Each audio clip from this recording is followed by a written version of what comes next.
Pemirsa, Presiden Jokowi mengakui kebakaran hutan dan lahan belum dapat diatasi karena terbakar cukup luas. Presiden meminta masyarakat bersabar menunggu penanganan kebakaran hutan dan juga lahan. Kepada para pejabat daerah yang daerahnya terdapat titik api, Presiden juga meminta bekerja sama untuk mencegah meluasnya titik api. Gotong royong masyarakat.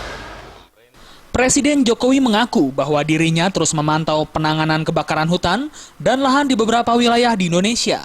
Presiden menyebutkan hingga Minggu sore masih ada sekitar 942 titik panas di Jawa, Kalimantan, Sumatera, Maluku, dan Papua. Presiden mengatakan pemerintah terus berupaya untuk melakukan pemadaman. Namun karena hutan dan lahan yang terbakar cukup luas, maka penanganan musibah ini tidak bisa cepat.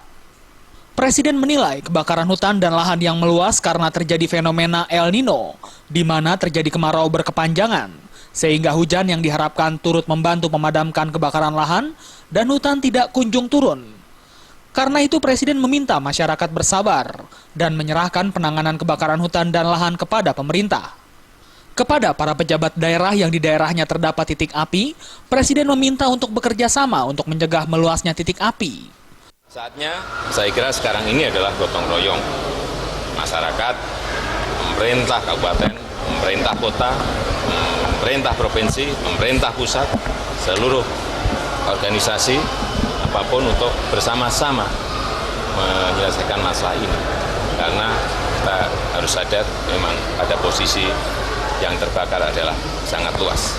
Saya juga terus meminta pada Panglima TNI, pada Kapolri, pada BIN untuk juga mewaspadai adanya situasi yang ingin memanfaatkan ini untuk menimbulkan keresahan.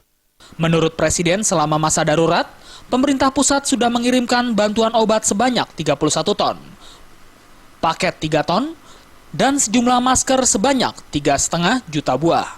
Selain itu, pemerintah juga menyediakan rumah singgah untuk evakuasi korban, sehingga masyarakat yang terkena ISPA atau infeksi saluran pernafasan atas juga turut ditangani. Dari Jakarta, Ketut Sumadiase melaporkan.